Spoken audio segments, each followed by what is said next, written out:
And we are live again for Heavy Muscle Radio. I'm Dave Palumbo, joined by the technician Chris Aceto, back from Columbus, Ohio. The Arnold Classic 2023. We are here on this March 6th evening. And Chris, you had a great time over there at the Arnold. We got a new unexpected champ in Sampson, and a lot of more controversy and debate has been stirred up in the Olympia run this year. I love the excitement.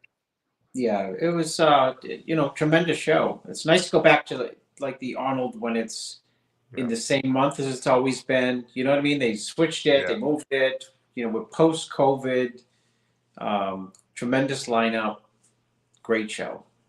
I heard rumors, and I don't know if you probably, I don't know if you've heard them too, but I heard rumors that they might be moving the Arnold Classic to Vegas. Did you hear those rumors? I heard my Uber driver told me it was going to LA. I don't know how he knew.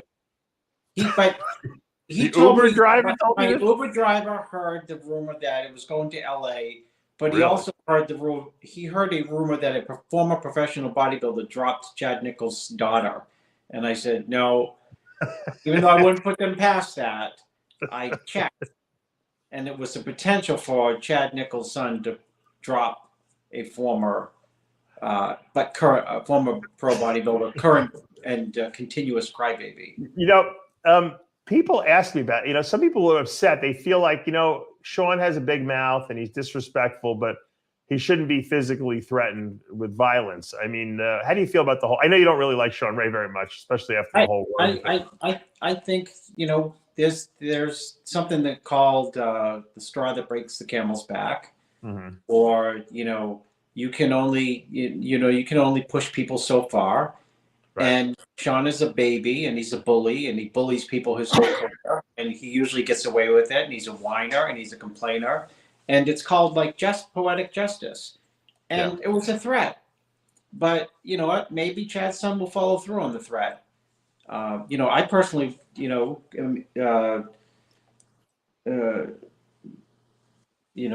not mature enough to would have shown up to see that, to clap it for Dominic to step up and tell Sean where to go, because a lot of people have wanted to do that for a long period of time.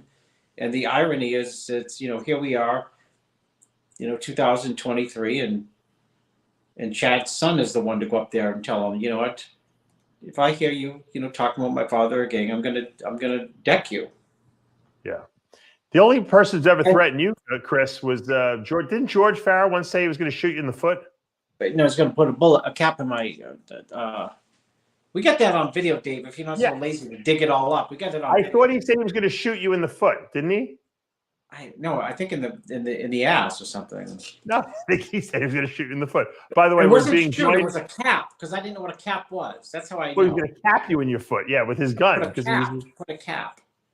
Because I was bad at him. We got our good friend, the X-MAN Toney Freeman here. Holy mackerel! What's up, man? Long time. I was just thinking of you, Tony. Oh yeah. Yep. Hold on. I tried to get on my computer. I just got a new Mac and it's not letting me on, so I'm stuck with the phone. What's going on, fellas? Phone's great. Tony, the reason I texted you originally was I wasn't even thinking radio show, and then I said, let's get him on. But I was thinking, I said, man, can you imagine if 2008 Toney Freeman was in this Arnold show? Who do you think would win, Chris? Well, what did I say? What did I tell you? I'm baiting you. I know what you said already. No, Tony, I was at the Arnold helping Andrew Jack, and more than one person came up and said, it's a Freeman. Wow. But Tony's already going to say, I had a better sweep of my quads. He got me in the pec area, so I really respect all these guys. They're kind of hanging in there. I'm glad everybody has a tight waist, so as long as they got that, then I'm forgive them on the things that they don't have. What do you think about that, Tony? It seems like they're going back to the they don't want the big Ramys anymore. They want guys with tight waists. I mean, you've always been saying that.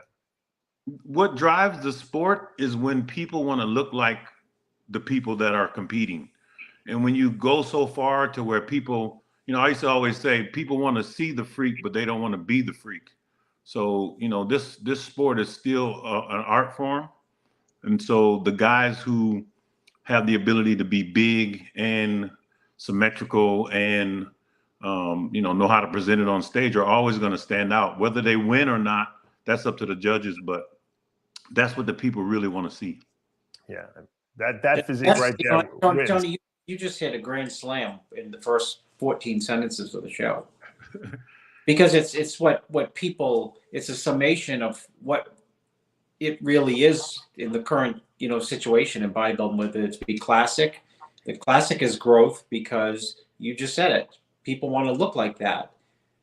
But with the open bodybuilding, they still want to see the freaks, but they don't want to be the freak. Right. And in terms of growth, it all comes down to like the balance, the symmetry, the small waist, and that's where we've hopped on for like the last 5 years is, classic has just taken off like crazy. Right. And driving the growth of the sport. The growth of the sport is, you need growth in anything. You need growth in anything from, if your business ain't growing, it's dying. And if bodybuilding's not growing, it's going backwards. So you need the growth. When you look at those pictures, Tony, from the winners, the Washington Post Dave will take that sentence and use it against them. You need the growth. Yeah, you need the growth. Yeah. You need the growth.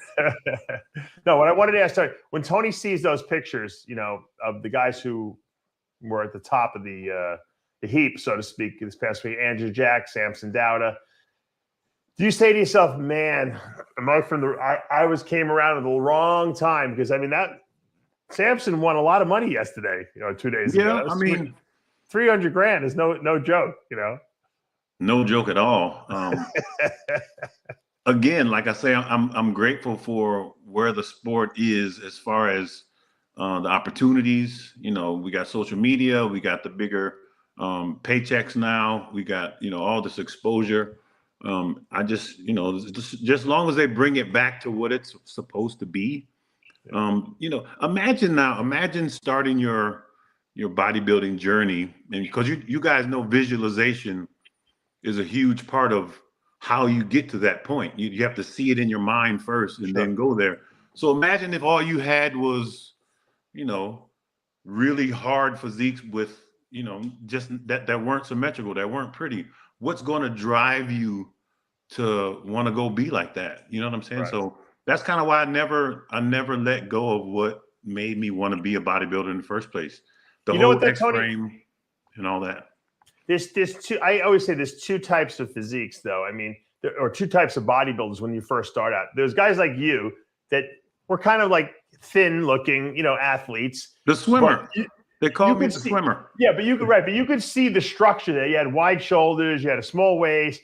The frame was there. It was, could this guy put the muscle on? That's another story. Then you had guys, I'll put myself in the other category because I like to put myself down every once in a while, who I said to myself, I want to be a bodybuilder as bad as the next guy, but maybe I was always very lean, but I knew structurally I wasn't perfect, but I said, I'm just going to put as much muscle as I can on to compensate for whatever I'm missing in, shoulder width and, whatever. And I did that, and I respect that. That's a Nick Walker physique, and I think both of them have a place in bodybuilding. And I think that Chris said it best yesterday. When these judges look at the physiques on stage, they judge what's up there. Sometimes the pretty physiques are the best physiques, and sometimes the mass monster guys are the best physiques, and that's why it switches back. I don't necessarily think that the judges will say, okay, we're changing our whole concept of bodybuilding now. We're going to go with this look. Or we're going to go with that. I think they judge what's up there. What do you think about that? I agree. You have to kind of judge what's up there. I know at times in my career, I was being judged against myself because I was kind of an anomaly.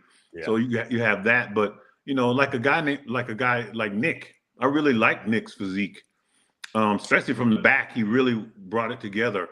From the front, he just needs better leg separation. I don't his torso is a little long. And, again, when you're looking at the stage from that angle, so watching it on the pay-per-view or whatever, it was more of a straight on angle. So it didn't look as awkward or whatever. But I've seen some pictures from maybe the pit where they were shooting up, and it kind of makes it stand out a little more. His conditioning was on point. a little more leg separation. You know, leg separation is mind-muscle connection. It's not really how lean you are, because you can see these guys are peeled, and their leg separation wasn't that great. It's kind of similar to me with the glutes. I had a round bubble butt, and the guys who have more of a square butt, you can see their striations a little better. So it's just how you built genetically. So. What do you think is going on with Ramy? Would you, if you were advising Ramy, what would you tell him, Tony? Retire, or can he fix what he's got? He can't fix it quickly. You know, the body gets tired. There's a lot of things that I learned about bodybuilding after I quit bodybuilding. Nerve damage. A lot of these guys, whether people want to believe it or not, they're nutritionally deficient in certain things. We eat all the time, but because it's white fish, white rice, white this, you know what I'm saying? There's not a lot of nutrients. So over time, you start going into the negative as far as nutrients go, and a multivitamin is not going to get it. So your body's trying to scramble to build itself, and it just doesn't have the material. So I think a good rest would do him well. How old is he? He's still fairly young, right? He's, it's funny. They're all pretty much the same age, aside from Nick. They're all about 38. I think that's for Andrew, Jack, Sampson, and Ramy. I turned pro at 36. That's true. I won my first show at 41 or something like that. So they're right on time as far as age goes. Yeah. But you can't drive your car with the pedal to the metal everywhere you go. You know what I'm saying? True. Like, these guys are all big enough. It's time for about a year, 18 months of refinement, some 20-pound dumbbells. I remember I was trying to get my arms to get to past 21 or 20, I think really 221. And I remember I got with Anthony Aponte, and he gave me some 15-pound dumbbells and some 20-pound dumbbells, and we started doing curls, and man, my arms exploded. So I'm not saying to go super light. I'm just saying they need more refinement than always lifting as much as you can lift and eating as much as you can eat and taking as much as you can take. So, Chris, only if we had Tony's genetics, right? to do 20-pound dumbbell curls. Dave, I may actually train in the gym with my son if I can use the 15s. I just don't want to do any work. I'm too lazy. Hey, Tony, I meant to ask you, with the advent, or the bringing back of the Masters Olympia, does the idea of you getting on stage again ever come across your mind? I miss the stage. I miss performing, but I don't miss the game. I don't miss the grind. I don't miss eating all that food. I definitely don't miss, all the chemistry. You got to understand, I did so many shows because I was trying to catch up. Yeah. I turned pro late, number one. And then my first 4 years in the sport, I just couldn't get past, 8th place or whatever it was. And then when I finally started getting the judge's eye, and then I realized I was competing against myself. It just turned into a track meet for me, and I started doing all those shows. So I'm done. I did enough. Right. I would love to perform again, but of course you got to look like it. So I don't. How old are you now? I'm 56. Okay, you're a year older than me. Yeah, that's right. How many shows did you do, Tony? 73 is wow. For my count. Oh my God! So, and when was the last one? What year?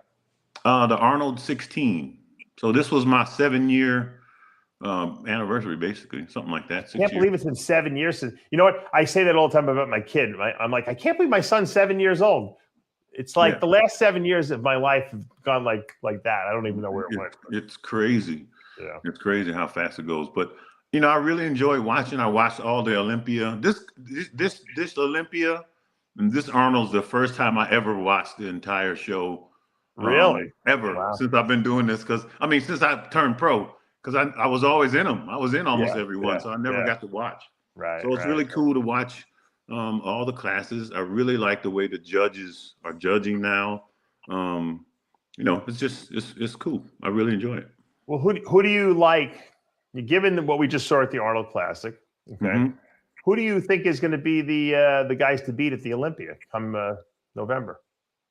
If Andrew and Sampson focus on polish between now and the Olympia, because I already know that Hadi and Derek. I know both of them are going to focus on polish.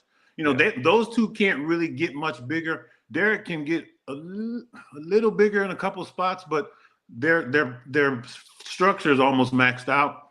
Yeah. I think Andrew has the most potential. Like, he still can keep going a little bit. Sampson, if he just really polishes and focus a lot of attention on bringing his back up to match his front. Yep. I think it's going to be Andrew. I think it's going to be, you know, kind of two shows, basically, a tall and short Mr. Olympia. would be kind of cool, actually. If you had to advise Andrew Jack on what to do, because you probably had the best legs of any, you know, guy over 6 foot that I can remember in recent memory. I mean, you had really good quads and sweeping, you know, adductors and everything like that. What would you advise him? What worked for you in terms of building mass on your legs? Because it looks like Andrew's, that's his one weak area, I see. Yeah. So I would recommend sets of 15 to 30 on the squat. You know, he doesn't really need to go heavy, like 225. I used to, when in my peak, matter of fact, before my peak, when I really was trying to grow, I used to do 1 plate to 5 plates back to 1 plate. And I would do, you know, like 20 reps, then, 20 reps most of the sets. But free weight squatting, you're talking. Free weight squatting, ass to the grass, you know, work on his foot placement. And to be honest with you, when I look at these guys from the back, Nick's hamstrings are really separated. Everybody else, they either don't know how to pose them, or I don't. Maybe everybody just does stiff leg deadlifts and machine leg curls. But I tell people, you know, all this separation and detail is mind-muscle connection. Yeah. It's not a certain exercise. It's not a, you know, whatever. And a lot of people's physiques are getting blurred because of a lot of this SEO stuff they're doing. But I think some lion leg curls for Andrew with maybe 30 pounds, maybe, like finishing. Squeezing, yeah. Just really getting that focus, that mind-muscle connection with these body parts. And you said it though, squatting. I mean, that's how you got legs. I mean, no one. Look, I have a lot of my clients sending me pictures, videos now, because it's so easy to text video to people on iPhones. So I have them text me video of them training because I want to see, why is this body part not growing? And you know what? Every time I get video, and it's not all my clients, but a lot of my clients, I'm getting video of them doing stuff on Smith machines. Which is great. I understand the Smith machine concentrates things. It's easier. You don't have to. It's an easier machine. The problem is that when you use a machine that stabilizes the weight for you, it takes out, like you're mentioning, these little nuanced muscles in your legs or your pecs or whatever you're using the Smith machine for, and you don't get the same development doing the Smith machine that you would if you're doing a free weight movement. And I can't explain it to anyone else other than to say, do the free weights and see how your body responds. It's a different look. Chris, am I right? So one thing right quick, Smith machine. Smith machine squats are fine, except for it's the foot placement. When you, especially on that, you really got to put your feet a little bit more out in front, maybe even up on a plate or 2x4 or something like that. And you really got to focus on ass to the grass and how you're pushing off. A lot of people just try to get the weight up. And that's why I say they use their back. They use their back. And that's what I was trying to say. Yeah. They cheat. So you got to put the stress on the muscle. I remember doing shoulders. I mean, I used to do sets of like 70 reps because I would hit it at so many different angles. Right. But time under tension is what makes those little muscles, your deltoids, your biceps, those are small muscles. You got to really let them do the work, or you'll just, a lot of people have, when they curl, their front delt does almost all the work. They don't activate the brachialis. That's why that stuff doesn't show up on stage. You're right. Chris? Well, Search and Embrace it. Michelangelo painted the Sistine Chapel with not just one paintbrush. He used big brushes and small brushes and tiny little brushes. It's an unbelievable analogy because he's comparing the bodybuilder and the body to art, which he considered himself an artist, not a bodybuilder. Right. He would always say that they're related, to Michelangelo's Sistine Chapel, where it took eons to paint the thing, and he would always say, did Do you think that he actually used 1, 2, 3 brushes? He must use hundreds and thousands of brushes.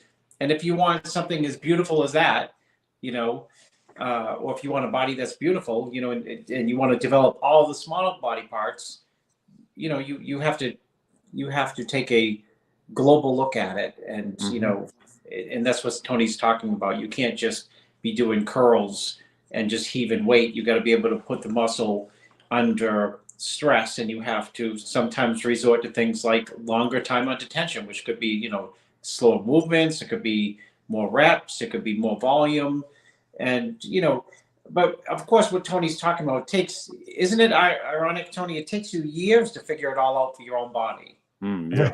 You know what I mean? If you go into the gym, like if you could take your brain, chop it off, and put it on a Toney Freeman at like 22, could you imagine what you could build if you had the computer, your brain, and put it on the 22-year-old Toney Freeman and said, okay, now I really know how to train perfectly, and I'm going to go into the gym? You'd be like, oh yeah, I did 73 shows, but I won like 42 of them. Man, I think about that all the time, especially with my son Nico.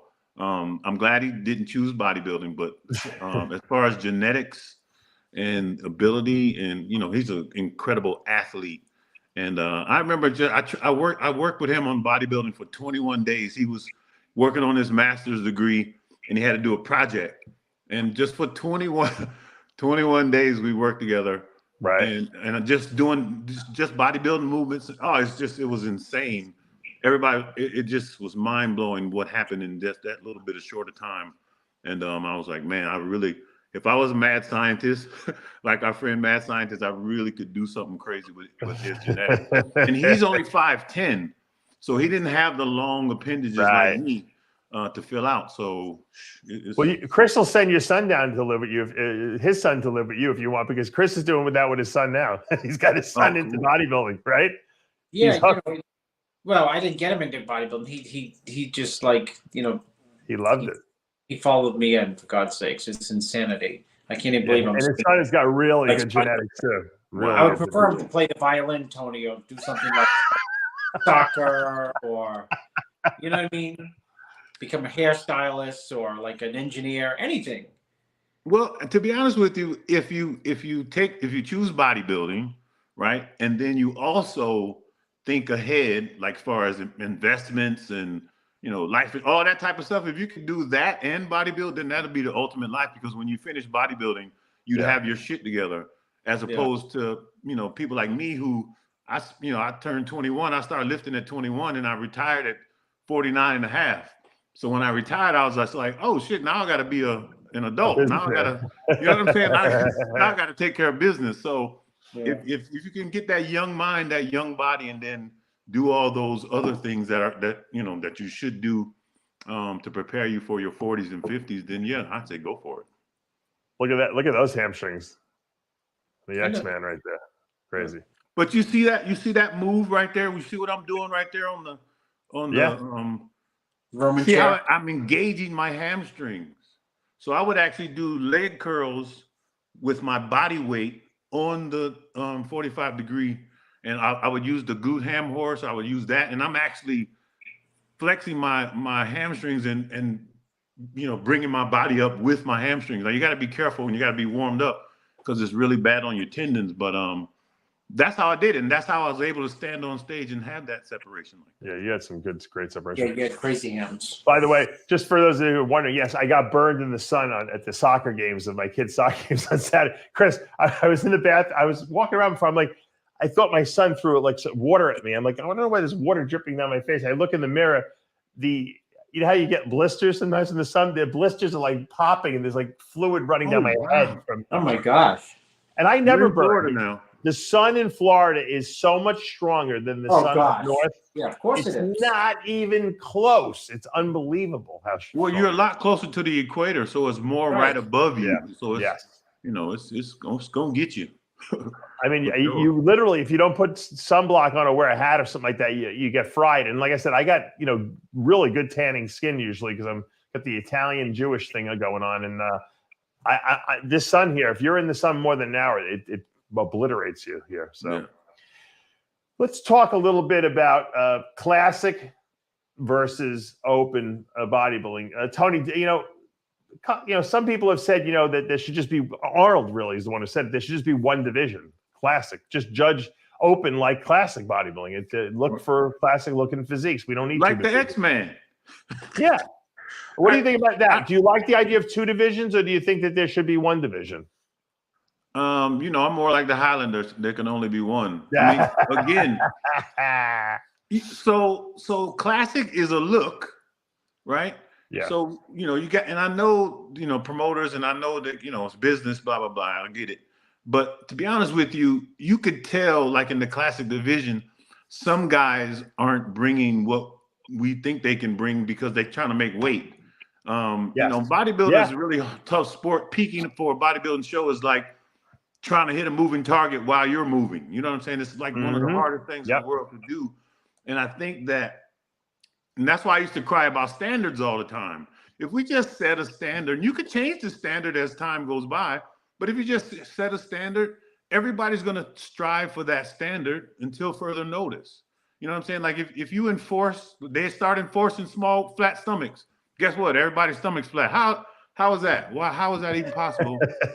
Everybody's stomach's flat. You know what I'm saying? So if you set the standard, us as pros, we're going to follow the standard because we want to win. Everybody wants to be the best, but if you're not the best, you want to get beat by the best. So if the best person on stage whooped my ass, then shit, I got to go back and work harder. You know what I'm saying? So no, it makes sense because women's physique doesn't have a weight cutoff, for height per height. I mean, what if you raise the the weight limit by 15 pounds in men's classic physique? I mean, but you're still judging the physiques as classic. I think we would see some incredible physiques. Look at Chris's client, Ramon Dino, who won this show. I don't know how this guy's going to make weight if he puts on one more pound of muscle. But I bet you he looked way better, like 4 or 5 pounds heavier than his, right, Chris? Tony, I said right on the I think one of the wrap-ups that we did, I said, it's I had to go to the show a week before to try to get his weight from 105 kilograms to 110 pounds in like 7 days. That's out there every day. Yeah. And the visual is, yes, he's peeled out of his mind at 100, but he's terrible compared to 105. You know what I mean? Because all you're doing is sucking water out of the first 2 days out from under the skin. And then after that, it's like goodbye chest, goodbye shoulders, goodbye roundness, goodbye rhomboids. You know what I mean? You guys are coaches, and the day before you take the pill, you know what I'm saying? Like that day, like Dave, when we worked together, we did so many shows together. Yeah. When I would send you my photos, then you would say, okay, now you're ready. You know what I'm saying? Like, yeah. And that was before we did any kind of water manipulation. And then we would go to the show and try to make it better. And I just really think that's really that's the problem in bodybuilding, is because, like, I remember that one of the shows we did, I think it was 2009. The show that I got in trouble for taking pictures in the parking deck.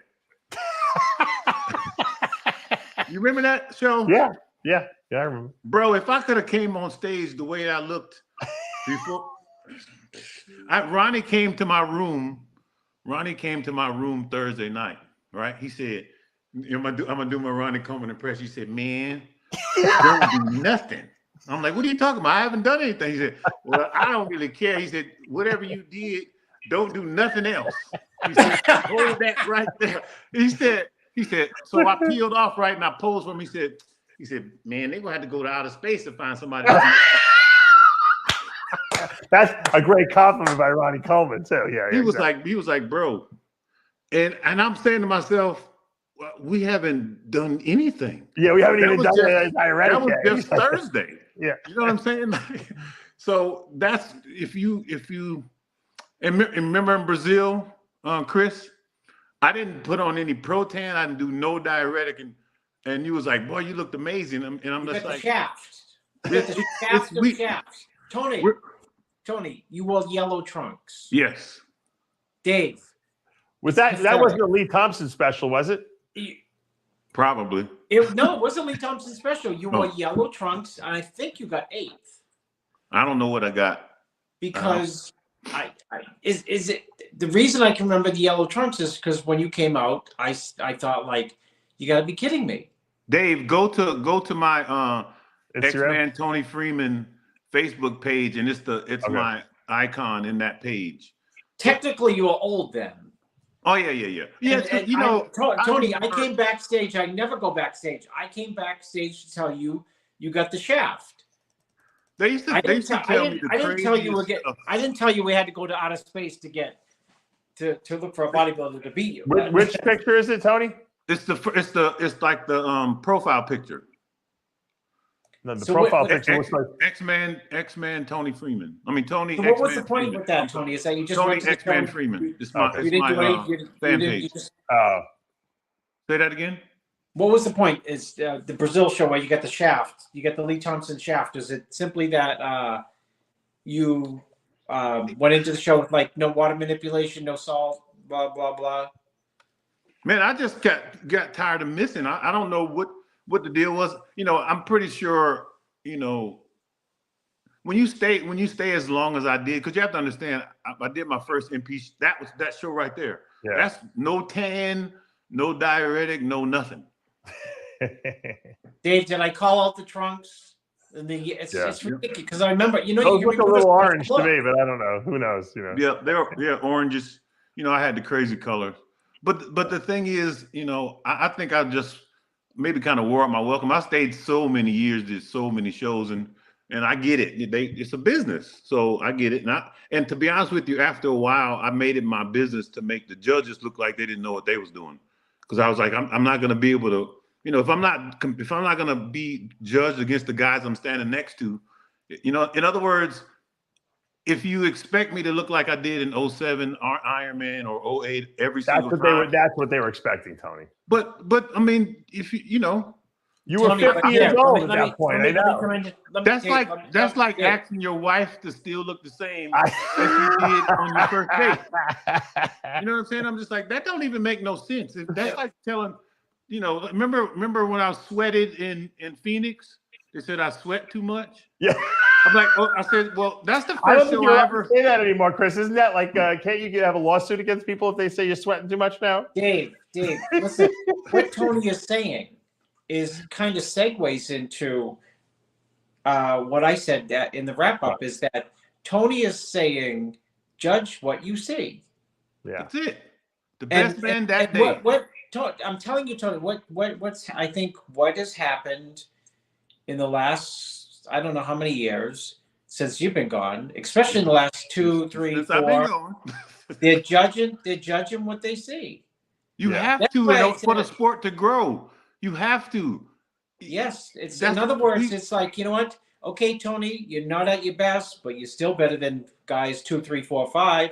We're going to have you first. Because, I know you're what right, you're because about. Samson was not his best, but he was the best man there. He was. That's what it was. I Yeah. used to have guys come up to me after the show and apologize for placing in front of me. So, in other words, the thing is, as an athlete, as people who follow this sport for all these years, all we want to do is see the best person that day win. Absolutely. So you don't feel like a weirdo when you leave, like, what the hell just happened? And I'm really glad the last 5 shows, 6 shows I've watched, they literally let the best man win, no matter what. Even if you have to look down at the paper and say, what's his name again? Right. You know what I'm saying? Like, that's what drives this. Here we go. This is good. What would happen now, coming back to my original question, if they took the weight cap off of Classic, but yet they still kept the criteria the same for judging the classes? What would happen? Would the conditioning deteriorate? Would the guys get so good that they would be better than the open guys? What do you think would happen, Tony? That's exactly what would happen. They would get so good that it would just be open. It would either go back to open, or the prize money would flip and all the open guys would go to Classic. Because wouldn't that fix the problem, so to speak? If the picture right behind you, plus the guys, before them, is why we all competed. The reason why Dexter Jackson, Ronnie Coleman, all those guys did what they did is because of the guys before them. Yeah. As soon as they start allowing, and I used to have a little joke. I said the IFBB has turned into the International Federation of Barnum and Bailey. It's the freak show. Circus. You know what I'm saying? Like, I love the freak, but it has to look right. And like I say, if you get so far gone and you're number one in the world or number two in the world, but no one wants to look like you, what have you really accomplished? Yeah. So we need to bring it back to that. And I mean, every sport has to bodybuild to do their sport. Right. We should be some of the highest paid athletes in existence because everyone's doing what we do to do what they do. Everyone.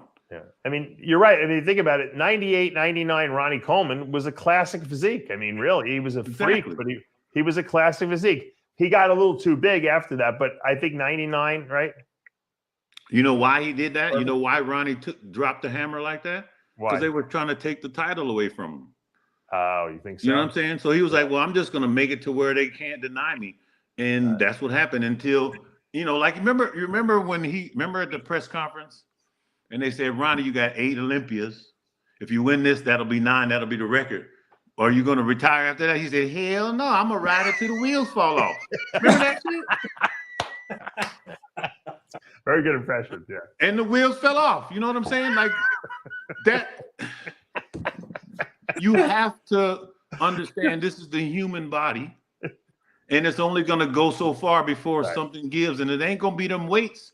Those weights, you know, the same weights that I started lifting back in 90, 89, 90 at at the gym, they're still there. Those weights those exact machines are still in the gym. Yeah. For real. You can't, so you have to really think about what you're really doing. And people used to say, Tony, how you get your waist so small? I said, because I don't let it get big. Yeah. If you don't let it get big, you don't have to worry about how I'm gonna get rid of it. Right. You see what I'm saying? Like, so when you start, you know, all this fake muscle that we're seeing, where your shoulder doesn't match your arms anymore. Right. Is that Ramy's problem in your estimation right now? Is his body just look like not doesn't flow anymore, right? No, it doesn't. Again, they're trying to add more. You know what I'm saying? They filled the holes up or whatever you want to call it. I mean, spackled. Basically, and you know what I'm saying? Like, who are you fooling? That's the crazy part. You know, current Mr. Olympia. My gripe with him, because I think he should have won a couple of times already before, but his shoulders didn't look right. And now he's right. I mean, he either pulled back or did something. It looks great now. You know what I'm saying? Now he has to bring his backside up to match his front because Derek is coming really hard. So it's very interesting now. But I think these guys, if they focus on refinement, they would just really blow everyone away because everybody's almost, you know, everybody's looks big. I'm gonna say they are big, but everybody looks big. They're not really big when you really look. When you think about some of the guys that were really big, like a Paul Dillette, who was really like 285. Really like 265 in shape, 285. I remember I met Paul backstage at the 93 Junior Nationals. He was like 284, 285. And I was like 241. And we saw each other 2 weeks later, and I was 277. He was still 285. He was like, what the hell? That was the rebound from the show. But that was a different era. But these guys have the ability to do what we did and more. It's just, like I say, they have so many tools, and I guess they're just using all the hammers, I guess. I mean, they need to just polish. I think they work on the polish, and we'll start seeing something really special.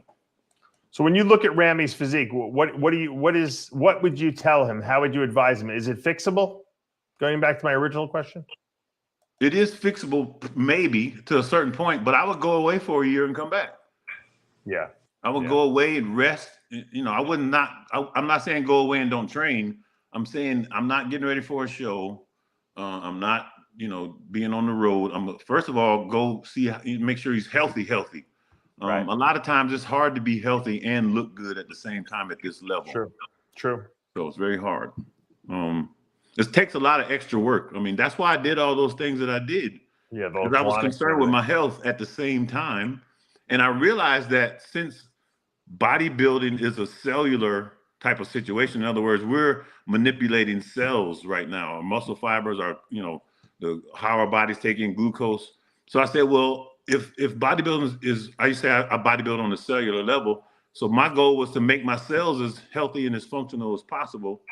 And then, you know, when you get healthy and then you put the gear and all that other stuff on top, you get something special. But it's, you know, it's quality in, quality out.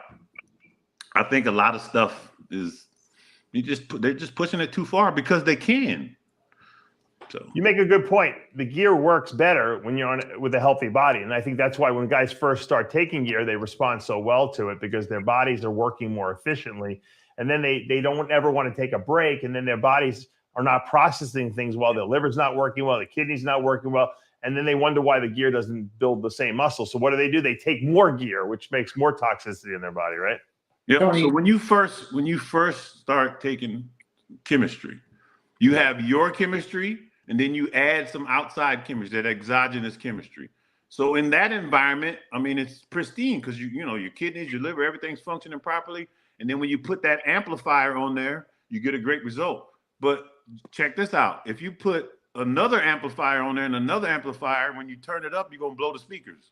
And that's what's really happening is you know what I'm saying? They're playing, you can't turn it on loud, you can't drive it as fast as you can. You can't, you know, this 10,000 calories and all, something's got to give. And then usually it's the waistline. And then you try to, you know, think about Phil Heath. Yeah. I remember when Phil turned pro. He turned pro at like 213 pounds. He won those first two pro shows, like 213. Right? I'm like, this dude is already the best person in the sport, and he doesn't even weigh 215 pounds yet. So then we fast forward and we go to the Olympia in the press conference. Remember, Dan Solomon tried to pin us together, and he said, "What you trying to say, Tony?" I said, "Well, don't try to put an 8-bedroom house on a 4-bedroom frame. As soon as you do that, you ruin the whole project." You know what I'm saying? Right. I remember me and Phil were standing backstage at that first India show when he first won the Olympia. Yeah, the Truer Classic. I was like, I'm 13 years older than Phil. So that was, I think that was like, I don't know. I think I was like 43, 44 or something like that. But he was like 30 years old. I was like, bro, do you know you can win 15 Olympias in the road? And he was like, man, I don't want to be doing this in 15 years. And first thing popped in my head is, well, you sure won't be. You know what I'm saying? Like, if that's not your plan, because I'm thinking, you're 30 years old. I'm freaking 46 years old. Yeah. You should be able to do this. I mean, the way you look right now, and he should have never, you know what I'm saying? Like, he put too much size on, you think? Yeah. You can't let the other people manipulate you. It's your physique, it's your body.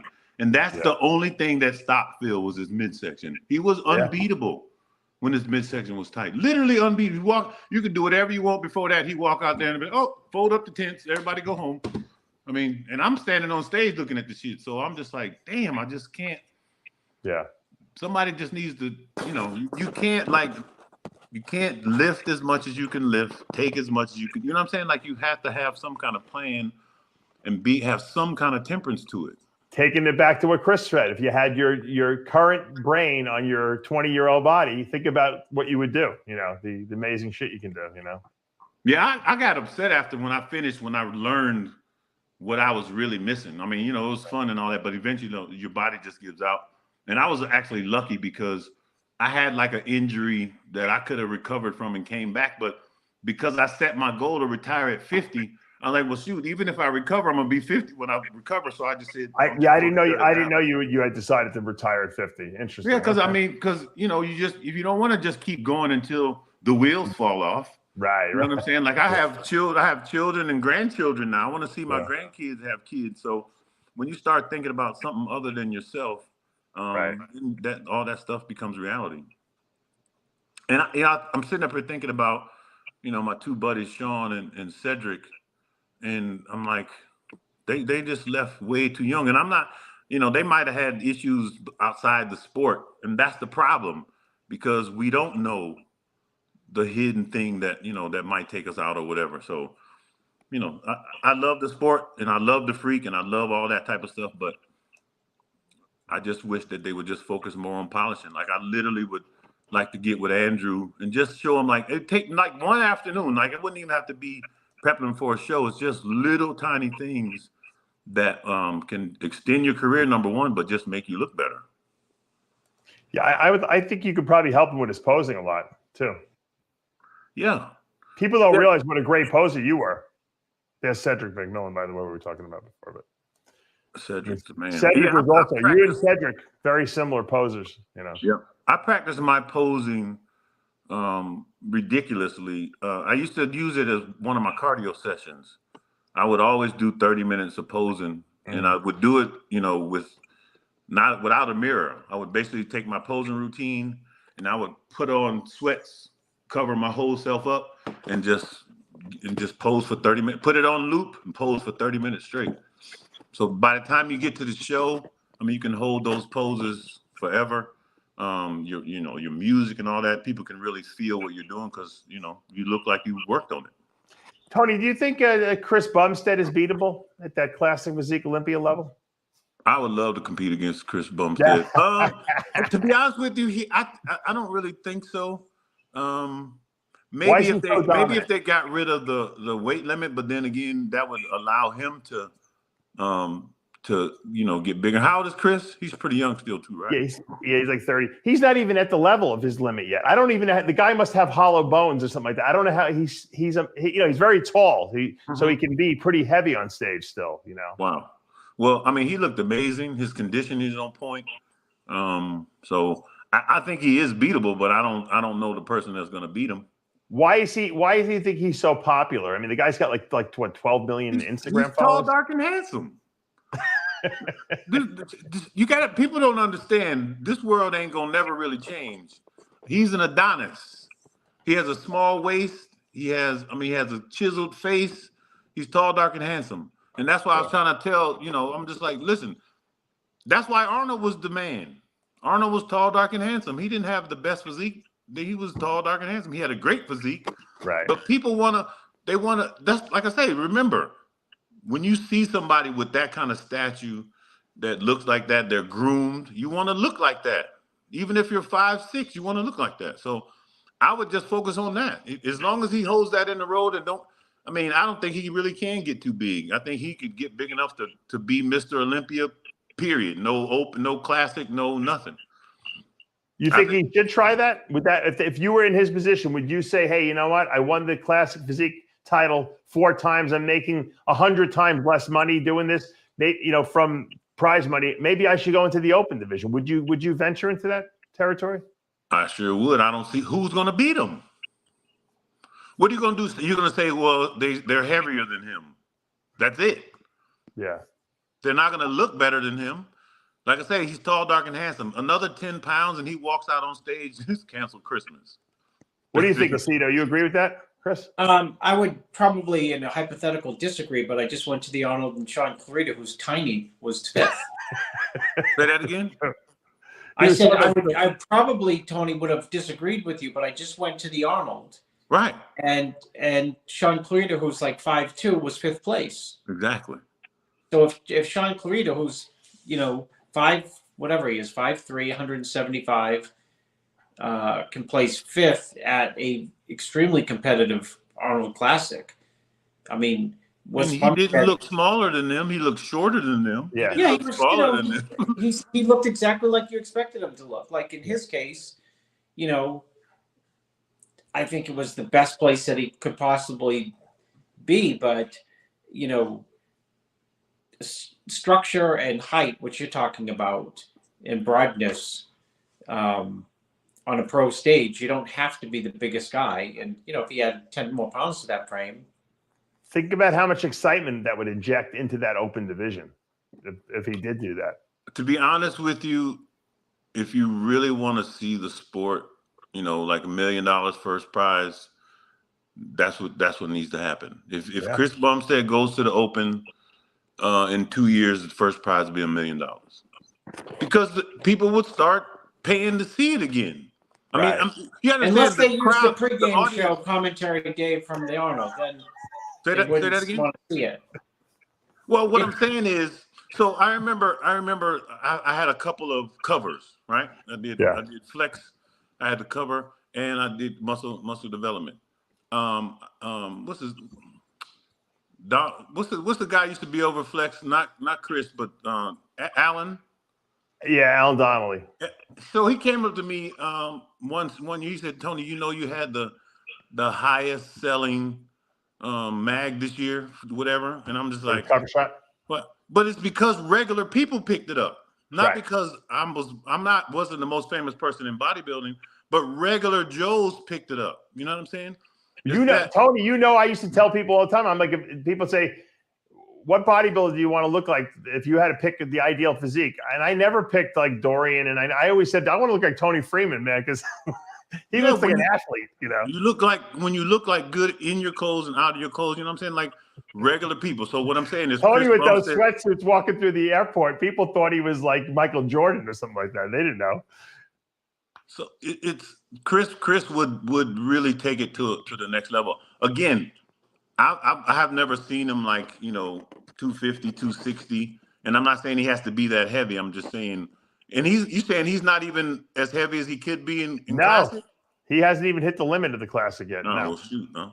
I mean, it's crazy. If you wanted to bring it back to one, then he would definitely be the one. I mean, but the rest of those guys, I don't think they would do well in the open. He's the one he's like a tweener. He's like right in the middle of both. Right. He could go either way and dominate in either one. Interesting. I literally would have loved to have somebody like him, like say me, him, Cedric, Andrew Jack. Yeah. You know what I'm saying? Like I'm my boy. I've been so gone from these guys, but like 5'6'2" people across the stage. I remember when I first turned pro, I wanted to get me, Dennis Wolf, and all those guys together and do like a basketball photo shoot. You know that would have been great. Yeah, that would have been cool as hell, but never did it. Do that shot. Ed Nunn is who I was trying to think of. Oh, Ed Nunn. Okay. But you see, like the detail, like yeah. I mean, I wasn't. I could have been a lot bigger, bro. I got up to 323 and it scared the shit out of me. I didn't want to be that big no more. You know what I'm saying? Like, well, I don't think there was ever a size criticism with you. It was always like, they were always like, they would look for anything. When you in 08, I almost lost my mind in 08 because I really thought you should have won the Olympia the year that Dexter won it, and they just wouldn't push you past that. Like they came backstage and said, well, you're either first place or fifth place. Right, right. Like, I didn't understand that. Yeah. They don't even make no. I'm either first or fifth. Okay, all right. You know what it was, Tony? They were not used to a good big guy. You were like an anomaly. You stuck out too much, and they didn't know what to do with you. The obvious thing was to give you the win, but and you got a lot of pro wins. I would have went on the Tonight Show. I would have done all kinds of crazy stuff and made this sport popular again. I mean. Yeah. And I only wanted one. 08 was the year they could have thrown you that Olympia, and I think that would have been good for the sport. Even if you didn't win it the year after, it wouldn't have mattered because Jay came back. But it would have been great for that 1 year. 09 was a crazy year because before I burst my bursa sac, it was crazier than 08. And it was sick because I was 293. I remember I walked into the athletes meeting. I walked past Jim Manning. He said, hey, how much do you weigh? He stopped me at the door. He's like, what the hell is going on here? I was like, I came to win this year. I'm tired of this crazy stuff. And then I bust my bursa sac going to the athletes meeting the next day. Sucked. Really bad. Chris, what do you think about everything we're talking about here? Classic, one division, weight drops. I mean, what do you think? Do you like the way the sport is now, or do you think it would change things for the better? I mean, I like where the sport's going in terms of what's being judged is being judged. You can go to a show. I mean, let's face it. There's been shows way back in the past where we'd be like, "Come on!" I mean, right? But Chris, is it fair that the classic guys make so much less money than the open guys? I mean, wouldn't it be better if we combined the divisions and then made more prize money for everyone? No, I think you'll see. I think to me it makes sense to, continue just keep them separate. You know, see where they go. Focus on the Open. Focus on the Classic. Support the Classic. Support the Classic with more money.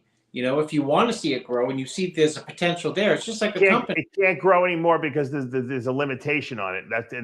You know, I was all for the limitation at first, but now I see, you know what, Well, maybe bodybuilding can get to another level if we use Tony the Classic criteria. Before I lose my train of thought there, because we talked too much. We're old now. I know we're old. Tony started off with standards.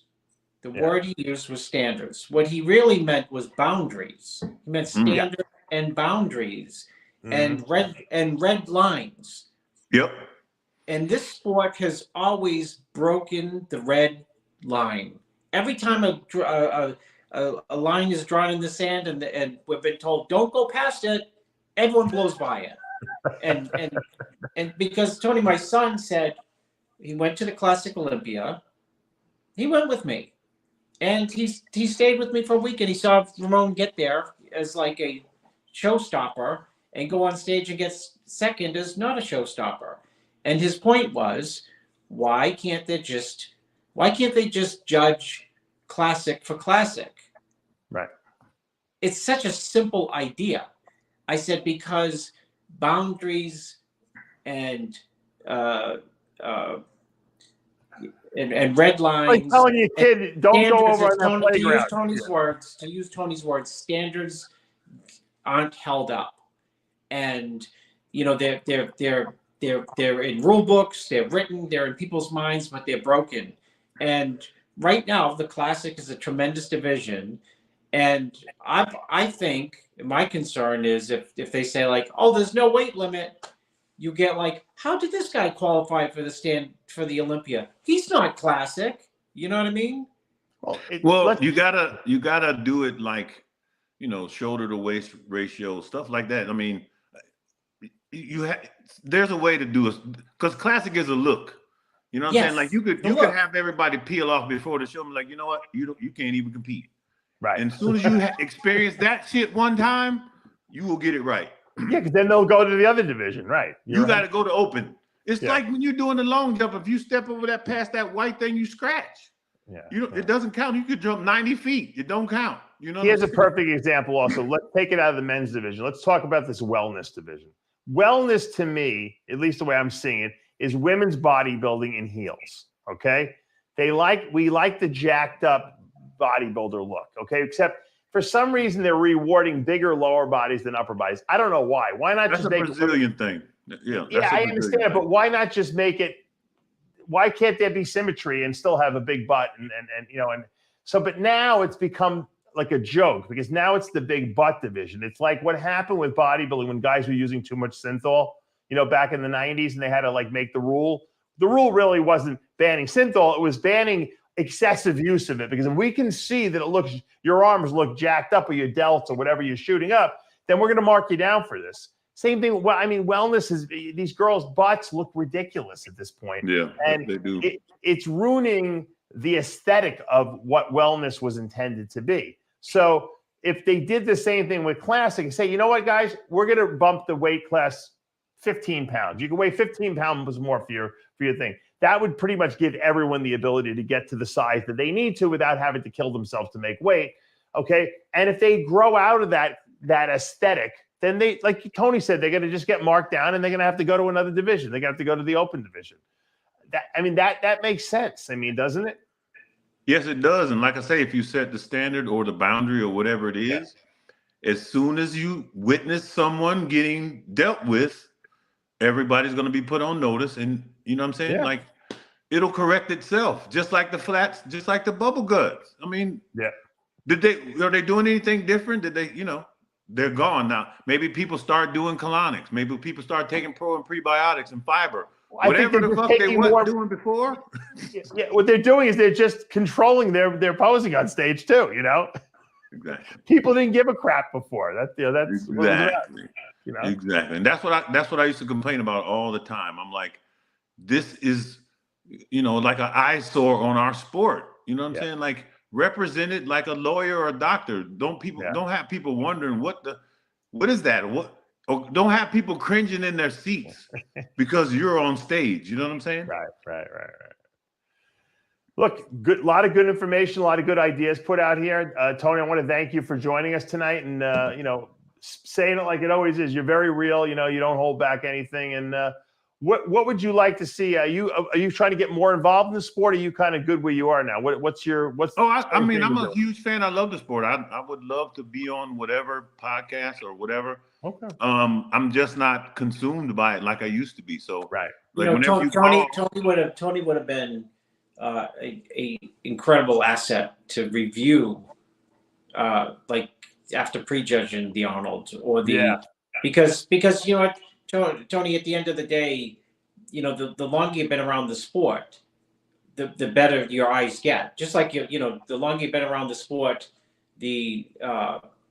and training, the more like how to train a muscle, and then that's what you were talking about before. But the longer you're around the sport, and the more, especially when you've competed like you have in 73 pro shows, the better your eye gets at breaking down for fans like what they're looking at. Because who's the football announcer who did that for the public? It was what's the guy who would only take buses and never would fly anywhere? John Madden.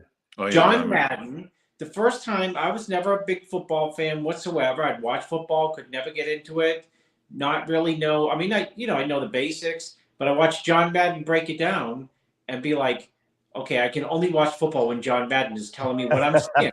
He's coaching me on what I'm seeing, and he's right. And it's the same way with breaking down a bodybuilding show. I'd love to have you at a show with me and, get your opinion on, what you're seeing. Because, what you're seeing might be different than I'm seeing. And, I tell people all the time, I break down these shows for Dave, and sometimes I think, I'm right. Until a guy next to me said, well, Chris, let me show you what you didn't see. Or let me tell you what you didn't see. And sometimes I think he's wrong. And sometimes I say, yeah, at the end of the day, you're right. The cool thing about being in the sport as long as I was, and, the after journey that I've had, is I know what's coming. Like, like I say, these guys are basically I was 36 when I turned pro. I think I should have turned pro in the late 90s, but once I tore my pec and I realized, I'm like, man, symmetry is my whole game. I won't be able to build a symmetrical physique anymore because my pec was torn. And so I quit, right? Other than the politics, I just quit. But then once I got my pec fixed, I'm like, I can do it again. And it kind of gave me that spark. And it was way harder because I had to like adjust all my everything to try to balance myself out. And I remember when I first turned pro, I had to lay off my legs for almost 2 years just to let my upper body catch up. Oh, really? I mean, I still trained, but nothing like I used to. I had to stop doing all that, high rep squat stuff. I had to let my upper body grow. But you have to make those adjustments. And like I say, I would love to. I'm gonna get my suit ready. And I'll start showing up at the shows, or if somebody wanted me to do some kind of commentating or whatever, I'll be available. You know what the funny thing is, Tony, and we were talking about this just before. It's great to be at the show, and I love when I have Chris is always there because he always got clients in the show, and it's nice to have eyes in the front row there. But with the live streams nowadays, the commentary, and the critique, these fans want instantaneous analysis, and so. I almost enjoy sometimes doing it from home better because I can sit in the comfort of my home with the live stream footage I just captured, and we can break it down, post game immediately. I mean, we could do that too. We got to get you on some of these. I know Kamali and I and John Hansen do it a lot, but you're great. You have a good eye, and you see stuff that a lot of people don't see, like Chris said. And so I wanted to, once again, thanks for coming on the show and give us all your insights. Oh man, I really appreciate it. Love to do it every time. Thank you. And Chris, thanks for doing a great job with Sid this past weekend. You guys had some great wrap-ups, analysis, and you set the tone great for the show. And if you had to rank this up there, Chris, with all the Arnolds you've been to, and you've been to probably more than I have at this point, where would you rank this? Top 10? Yeah, it's up there, top 10, and it's nice to go to a show where there's not a ton of competitors. Like the Olympia is too long of an event. Yeah. So you can't if you're going in and you know that it's going to be like 3 days of just never-ending quarter. It's just mentally exhausting. But here they had 10 guys and 7 classic guys. I mean, Yeah. it's tiny, you know. It was great to watch, right? I enjoyed it. I actually enjoyed watching it. Yeah. Yep, it was good. Tony, how could they limit the people at the Olympia? It seems like there's too many guys on the Olympia stage. What could they do, you think, to kind of cone that down? I don't even know how that's really even happening. Too many shows. Yeah, I guess so. Maybe you need to do like a well, they got rid of the point system, so that should cut it down a little bit. Yeah, it is, but they have a lot. You know, there's a lot more shows nowadays. You got shows in Europe now, so in China, you know, people can qualify all over the place now. So, well, they might have to go back to just the winner. They did go back to just the winner, but the problem is that there's still a lot of winners. You know, when you competed, if there was a show on a weekend, that was the only show. Nowadays, you can have a show in the United States, you can have one in Europe on the same exact day, both open men's shows. So you're splitting the lineup, so to speak, you know, in a sense. My first pro show was at New York Pro in 04. It was 47 of us. Well, that was before there was there weren't a lot of pro shows back then. You know? Was that Night of Champions or was it New York Pro? Yeah, Night of Champions. Sorry. Who won it in 04, Tony? Victor. No, I'm sorry, Melvin. Victor won the right. I think was that the last year they had it was called Night of Champions? 04? Yeah, I think so. Yeah. All right. We're wrapping it up as we say every week here at Heavy Muscle Radio. The truth hurts. Sure does. Good night, everyone. Thank you, Toney Freeman, for joining us. We'll see you next week.